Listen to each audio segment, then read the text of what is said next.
MAGA civil war, you could say. J.D. Vance versus Laura Loomer, and all hell breaks loose on the right. Last night, J.D. Vance decided to take on MAGA activist and Trump superfan Laura Loomer with a post on X calling her despicable. That didn't go over very well with a significant chunk of MAGA voters he needs to win over in the 2028 primary. Now, whatever you think of Laura Loomer, she has developed a large and loyal following over many years with Trump's base. Trump also continues to take her calls, texts, meets with her in person, praises her at events, and has never said an unkind word about her. Laura Loomer has 1.8 million fans, followers on X, and many more across other platforms, and the podcast.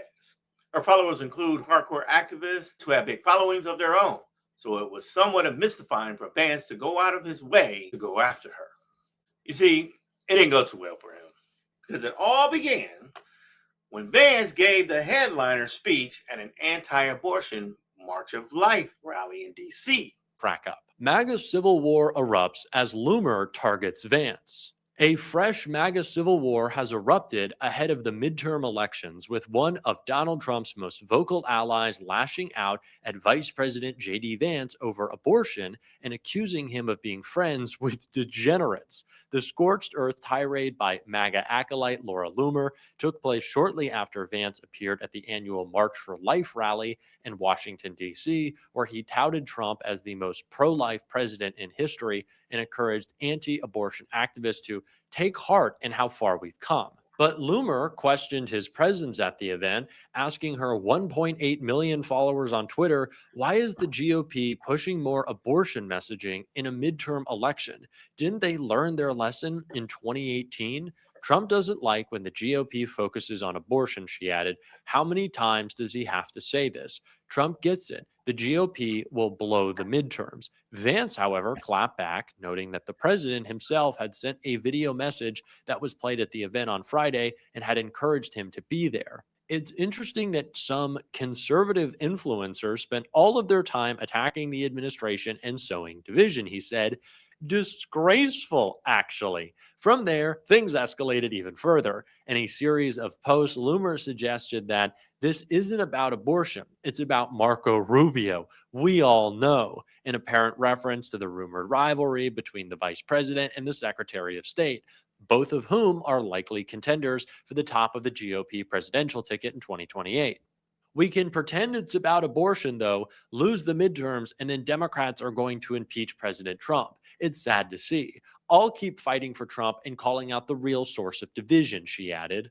She then hit out at Vance for failing to call out former Congresswoman Marjorie Taylor Greene, who called Trump a pedophile protector. Since the vice president is so focused on conservative influencers causing division, I look forward to seeing him condemn the conservatives who called his wife, I'm not going to say that, and his buddy Tucker Carlson, who has attacked every single policy of the Trump administration, Loomer wrote. Being aligned with the president is more important than being friends with degenerates, she continued. But to me, it all peaked with this part of the continuation of that tweet. When Laura said, it's rich, isn't it? You can carry the casket of Charlie Kirk, but you won't call out Tucker for promoting a guy on his show who accused Erica Kirk of being involved in her husband's assassination and who accused Tyler Bauer of being a homosexual pedophile. But being aligned with the president is more important than being friends with degenerates. Trump has shown he can be highly unpredictable supporting candidates. He just knifed Bill Cassidy for his impeachment vote 5 years ago after not mentioning it for years. He never forgets. He pulled his endorsement for Mo Brooks in 2022 to back Katie Britt. Forced Tom Tillis into retirement. The list is endless. Of course, let's not forget Mike Pence, who was loyal to Trump for 4 years, and he is now called a traitor by him. Go figure. So given the things Vance has said about Trump in the past, he may want to think twice about going out of his way to take shots at Trump's most loyal supporters, especially the ones who have his ear. It is unclear whether Marco Rubio is going to run, but who knows? Maybe another challenger will step up. But there is no shortage of Trump supporters out there looking for an alternative to Vance. I feel like both of them are playing to the MAGA base. The MAGA base are trying to, have a little one side American first, one side of MAGA, and it's just not working out for them. It seems like they're both trying to pick a side. Either you're on the side of release the Epstein files, or you're on the side of, hey, let's use 5-year-olds to, deport, and then we'll have the 5-year-old go up to the door and knock on the door and get the rest of his family after we just locked his dad up. Kidnapping a kid and giving them instructions so they can illegally, forcefully go into a home and arrest the rest of his family. They have to pick a lane.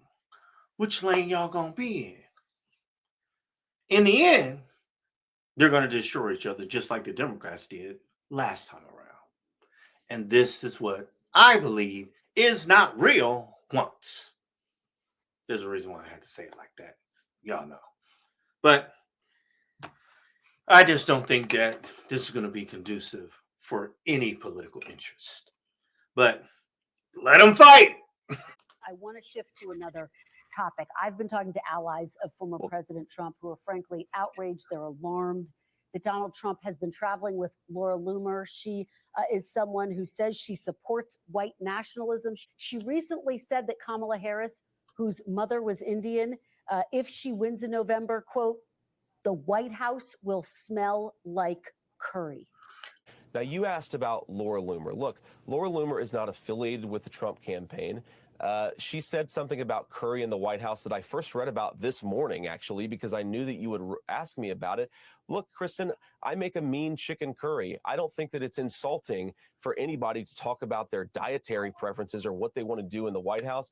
I think what Laura said about Kamala Harris is not what we should be focused on. We should be focused on the policy and on the issues. And look, so yeah, do I agree with what Laura Loomer said about Kamala Harris? No, I don't. I also don't think that this is actually an issue of national import. Okay, so he's boring. He's boring. I don't know how else to say that. The man just, can't get a good swipe in. He's going to have to do a lot harder than that. Even with this new swipe at Lauren Loomer, that wasn't enough. Boy, get hard. But like I said, you know what I mean? Let him cook.